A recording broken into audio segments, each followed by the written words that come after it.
మద్యం కేసు నిందితులకు ఊరట దక్కలేదు. నిందితుల రిమాండ్ను విజయవాడ ఏసీబీ కోర్టు మరోసారి పొడిగించింది. మరింత సమాచారం మా ప్రతినిధి జయప్రకాష్ను అడిగి తెలుసుకుందాం. జయప్రకాష్, చెప్పండి, లిక్కర్ స్కామ్ నిందితుల రిమాండ్ను ఎప్పటి వరకు పొడిగించారు? ఈ రోజు మద్యం కేసు నిందితుల రిమాండ్ గడువు ముగియనుండటంతో నిందితులందరినీ కోర్టులో హాజరుపరిచారు. ప్రస్తుతం 12 మంది నిందితుల్లో 5 బెయిల్ పై ఉన్నందున వాళ్ళు నేరుగా కోర్టుకి హాజరయ్యారు. మిగతా 7 నిందితులు గుంటూరు, విజయవాడ జిల్లా జైళ్లలో ఉన్నారు. వారిని పోలీసులు ఇక్కడికి తీసుకొని వచ్చారు.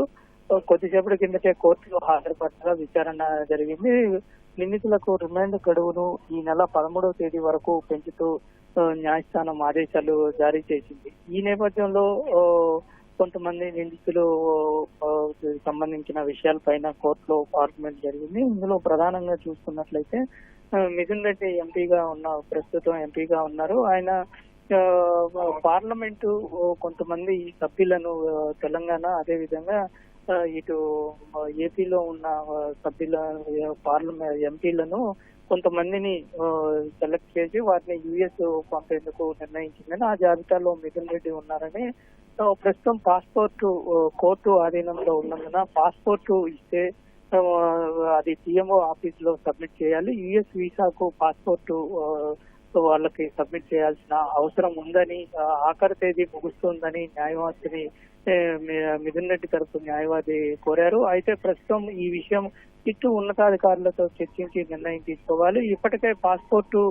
కోర్టుకి సమర్పించాలని బెయిల్ ఆంక్షల్లో ఉన్నందున దీనిపైన వెంటనే నిర్ణయం తీసుకోవటం తగదని అటు పిటిషనర్ తరపు న్యాయవాది, అదేవిధంగా ఇటు ప్రభుత్వ తరపు న్యాయవాది, అదేవిధంగా న్యాయమూర్తి కూడా ఉన్నతాధికారులను చూసుకొని వాళ్ళ సలహా తీసుకొని నిర్ణయం చెప్తారని రేపటికి వాయిదా వేస్తామని తెలిపారు. అయితే ఈ త్వరగా గడువు ముగుస్తున్నందున త్వరగా దరఖాస్తుని సబ్మిట్ చేయాల్సిన అవసరం ఉన్నది, త్వరగా నిర్ణయం తీసుకోవాలని న్యాయమూర్తిని కోరారు. ఫోటోస్టాట్ కాపీ సరిపోదా అని న్యాయమూర్తి కోరగా, ఫోటోస్టాట్ కాపీ కాదు, ఒరిజినల్ గా ఇవ్వాల్సిన అవసరం ఉందని కోర్టుకి తెలిపారు. వీలైనంత త్వరగా దీనిపైన నిర్ణయం తీసుకొని దానికి సంబంధించి చెప్తామని తెలిపారు. అదేవిధంగా ఇది పిటిషన్ దాఖలు చేయాల్సిన అవసరం ఉందని న్యాయమూర్తి అభిప్రాయపడ్డారు. మరోవైపు చూసుకున్నట్లయితే ఈ నిందితుల రిమాండ్ విషయము, అదేవిధంగా ఈ ఎవరైతే బెయిల్ పైన విడుదలైన నిందితులు ఉన్నారో, బెయిల్ పైన విడుదలైన తర్వాత ఛార్జ్ షీట్ దాఖలైన తర్వాత నిందితులు కోర్టుకి హాజరు కావాల్సిన అవసరం ఉండదని, ప్రతిసారి రిమాండ్ గడువు ఉన్న సమయంలో కోర్టుకు హాజరు నుంచి మినహాయించాలని అటు నిందితుల తరపు న్యాయవాది కోర్టును కోరారు. ప్రస్తుతం ఈ కోర్టుకు హాజరు కావాలి అనే నిబంధన బెయిల్ ఆంక్షల్లో ఉన్నందున దాన్ని సడలించాలని కోరారు.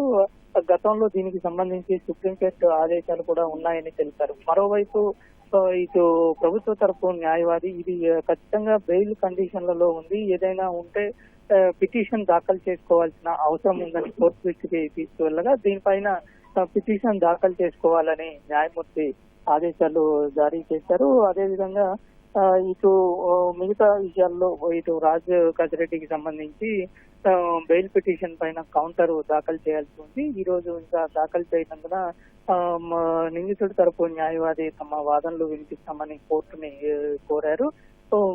ఈ విధంగా విచారణ జరిగింది. ప్రస్తుతం నిందితులను మరికొద్ది సేపట్లో ఇక్కడ నుంచి ఏసీబీ కోర్టు నుంచి విజయవాడ, అదేవిధంగా గుంటూరు జిల్లా జైళ్లకు తరలించనున్నారు. ధన్యవాదాలు జయప్రకాష్.